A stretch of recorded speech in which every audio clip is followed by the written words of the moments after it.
खन्ना परिवार में गंगाराम के साथ उसका बेटा राजीव, बहू शांति और बेटा कनक रहा करते थे। गंगाराम एक फैक्ट्री चलाया करता था और अब राजीव उस फैक्ट्री को संभाल रहा था। पर राजीव ने कभी भी अपने पिता की इज्जत नहीं की थी और वो हमेशा उन्हें परेशान किया करता था। एक दिन फैक्ट्री के कुछ कर्मचारी उनके घर आए। राजीव ने मौके का फायदा उठाते हुए सबके सामने अपने पिता की बेइज्जती शुरू कर दी। देखो देखो, हमारे आदरणीय पिता श्री श्री 420 गंगाराम जी आ गए हैं। अब ये आप क्या बोल रहे हैं? अरे कुछ गलत थोड़ी बोल रहे हैं, ये वही हैं जिन्होंने कभी इस फैक्ट्री को शुरू किया था। अब आप सब जानते हैं जब ये फैक्ट्री में थे तब कैसी हालत थी। बेटा, ऐसा मत बोलो। मैंने अपनी पूरी जिंदगी इस फैक्ट्री के लिए लगा दी है। हाँ हाँ, पता है क्या किया था आपने। लुटिया डूब ही जाती। ये तो भला हो कि मैंने संभाल लिया काम। नहीं, ऐसा नहीं है। बड़े साहब ने अरे तुम चुप रहो।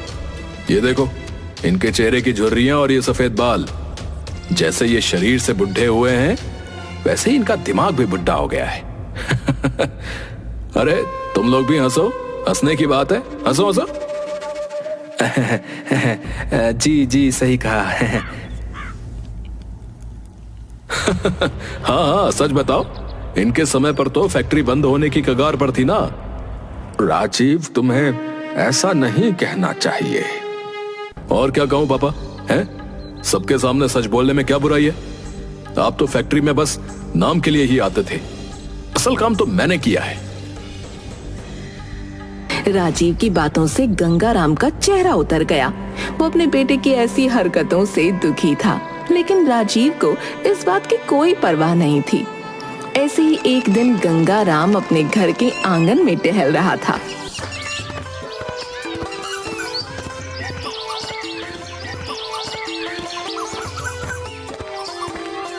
अचानक उसका पैर फिसला और वो जमीन पर गिर पड़ा। उसने दर्द से कराहते हुए अपने बेटे राजीव की ओर मदद की आस में देखा।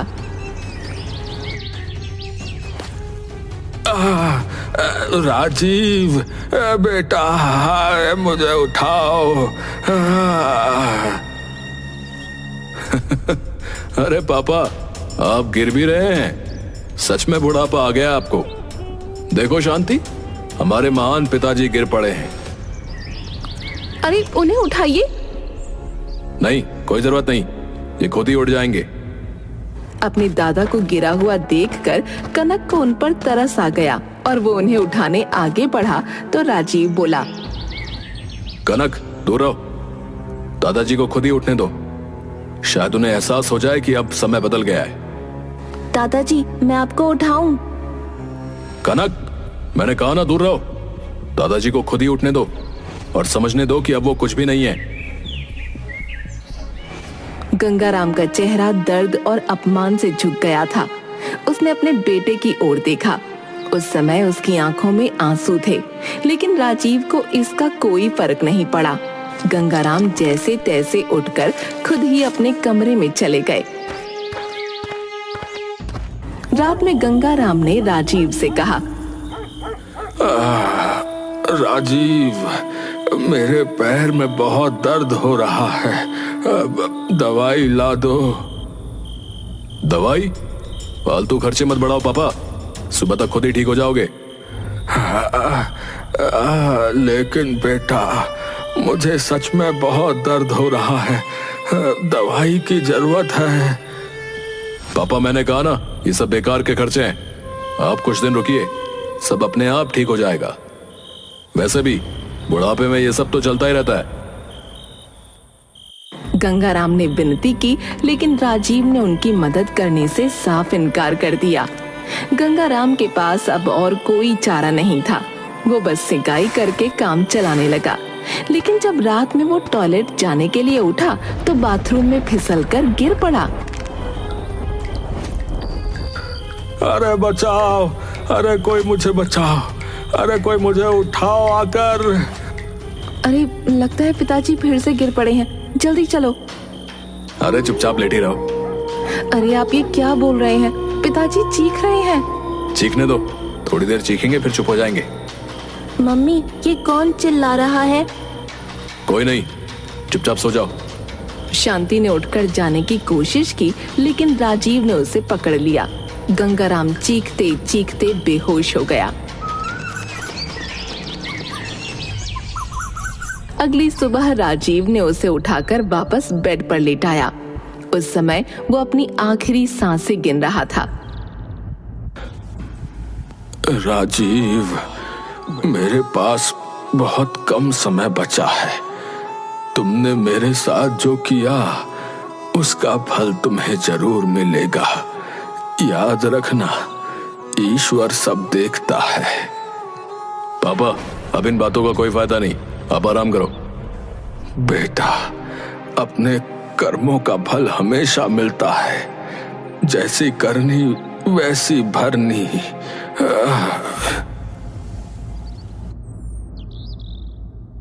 गंगाराम की आंखें बंद हो गईं और उन्होंने अपनी आखिरी सांस ली। राजीव के मन में कोई पछतावा नहीं था। उसने अपने पिता के देहांत की खबर अपने परिवार को दी और गंगाराम का अंतिम संस्कार कर दिया। गंगाराम के निधन के बाद घर का माहौल एकदम गमगीन हो गया। खासकर कनक अपने दादाजी के बहुत करीब था और उनके निधन से वो बुरी तरह टूट गया। वो दिन रात रोता रहता। दादाजी, आप क्यों चले गए? आपसे बहुत सारी बातें करनी थी।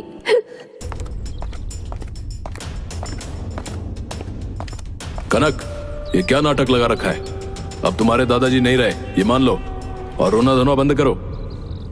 पापा, मुझे दादाजी की बहुत याद आ रही है। मुझे तुम्हारे आंसू नहीं चाहिए। दादाजी अब नहीं रहे, ये सच्चाई है। चलो उठो, पढ़ाई करो। कनक अपने पिता की इस बेरहमी से और भी ज्यादा दुखी हो गया। वो गंगाराम की तस्वीर को गले लगाकर रोने लगा। उसकी आंखों से आंसू थमने का नाम ही नहीं ले रहे थे। राजीव ने उसे डांटते हुए कहा, कनक, अब ये नाटक बंद करो बता रहा हूँ, और जाकर पढ़ाई करो। बस बहुत हुआ ये रोना धोना। पापा, मुझे दादाजी की बहुत याद आ रही है। बहुत बदतमीज हो गया तुम, बात नहीं मानते हो। कनक ने अपने आंसू पोंछे और चुपचाप अपने कमरे में चला गया। उसकी आंखों में अब भी आंसू थे, लेकिन उसने अपने पिता के डर से उन्हें बाहर नहीं आने दिया। समय बीतता गया और कनक धीरे धीरे बड़ा होता गया।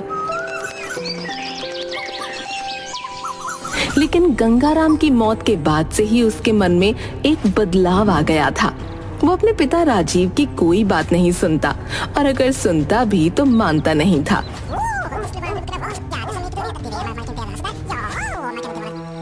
कनक, ये क्या हाल बना रखा है तुमने?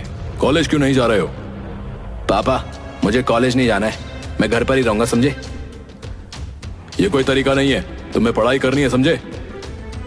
हाँ हाँ, जैसे आपने मेरी कभी परवाह की हो। अब मत सिखाओ मुझे, मैं खुद ही देख लूंगा।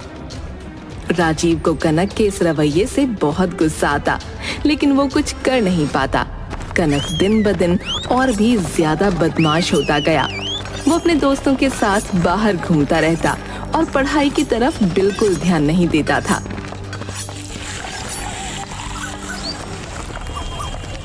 कनक, ये क्या कर रहे हो? ये सब दोस्त कौन है? घर कब आओगे? ए पापा, आप क्यों चिंता कर रहे हैं? मैं बस मजे कर रहा हूँ। ये मजे करना बंद करो और घर आओ। तुम्हारी पढ़ाई का क्या होगा? पापा, मुझे आपके लेक्चर की जरूरत नहीं है, समझे? मुझे जीने दो अपनी जिंदगी। कनक की इस बदतमीजी से राजीव का दिल टूट जाता और वो कुछ न कर पाता। कनक का व्यवहार दिन ब दिन बिगड़ता जाता है। उसने अपने दोस्तों के सामने राजीव की इज्जत बिल्कुल खत्म कर दी थी। एक दिन घर पर ही दोस्तों के साथ बैठे हुए कनक ने अपने पिता को नीचा दिखाना शुरू कर दिया।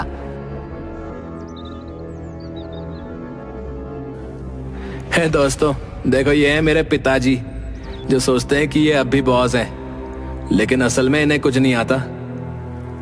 अब आ गई कनक, तुम्हारे पापा तो कोई जोकर लग रहे हैं। हाँ, ऐसा लगता है जैसे ये हमें तमाशा दिखाने आए हैं। कनक, ये क्या बेहुदा बातें हैं? ये सब तुम्हारे दोस्त हैं, इन्हें तमीज सिखाओ। पापा, आपसे ना ज्यादा ही तमीज है, नहीं समझे? आप बस चुप रहो। राजीव को अपने बेटे की इन बातों से बहुत गुस्सा आया और वो कनक को थप्पड़ मारने के लिए आगे बढ़ा। तुमसे ये उम्मीद नहीं थी कनक, मैं तुम्हें सबक सिखाता हूं। पापा, हाथ उठाने की हिम्मत मत करना, मैं बच्चा नहीं हूं, समझे? कनक ने राजीव का हाथ जोरों से झटक दिया और राजीव बेबस होकर पीछे हट गया। दोस्तों के सामने इस अपमान से राजीव का चेहरा शर्म से लाल हो गया। वो चुपचाप वहां से चला गया। उसी रात राजीव बाथरूम में फिसल कर गिर पड़ा। अरे बचाओ शांति, अरे कनक, अरे अरे उठाओ मुझे, अरे मैं गिर गया हूँ। अरे अरे बहुत गिरे हुए इंसान हो पापा आप। अरे अरे ये तो क्या बकवास कर रहा है, अरे उठा मुझे। बाथरूम में लेटे हुए बहुत अच्छे लग रहे हो, एक फोटो ले लेता हूँ। शांति जैसे तैसे राजीव को उठाकर हॉल में लेकर आती है। कनक बस राजीव को देखकर हंसे जा रहा था।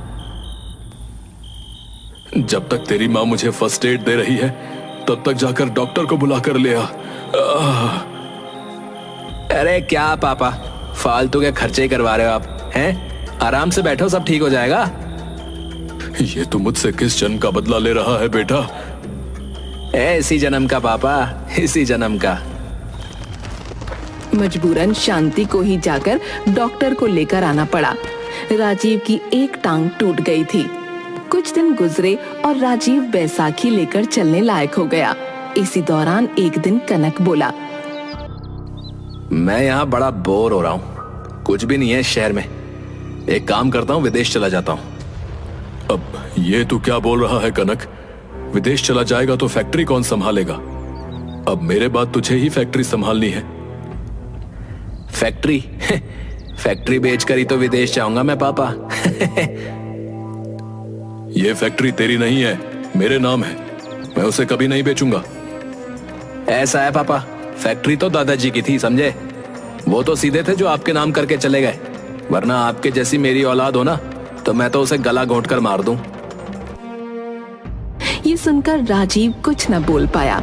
उसे बस ख्याल आया कि शायद वो सचमुच एक बहुत बुरी औलाद था। पर वहीं कनक को याद आया कि राजीव के नाम 50 लाख का बीमा है। उसने राजीव को मारकर बीमा के पैसे ऐंठने का प्लान बना लिया। अब बस पापा को साइड से हटाना है। क्या करूं, क्या करूं, क्या करूं? हाँ, आइडिया। टांग तो इनकी पहले ही टूटी हुई है, पानी में गिरा दूं तो डूबकर मर जाएंगे। उसने एक दिन ऐसा ही किया। वो उसे बाहर लेकर गया और नदी के पास ले जाकर उसने धक्का दे दिया। अरे अरे बचाओ, अरे बचाओ। अरे मेरे पापा, अरे कोई मेरे पापा को बचाओ। अरे मेरे पापा को कोई बचाओ। बेटा बेटा, तुझे तो तैरना आता है, मुझे बचा ले, मुझे बचा ले बेटा, बेटा। पापा, अब इन बातों का कोई फायदा नहीं है, आप आराम करो। यही अल्फाज राजीव ने गंगाराम से कहे थे और अब कनक के मुंह से ये सुनकर उसे एहसास हुआ कि उसे अपने किए की ही सजा मिल रही है। जैसी करनी वैसी भरनी। राजीव छटपटाता हुआ डूब कर मर गया। कनक इंश्योरेंस का पैसा निकलवाना चाह रहा था, लेकिन उसकी माँ ने सही का साथ दिया और पुलिस के सामने सब सच बताकर कनक को जेल करवा दी।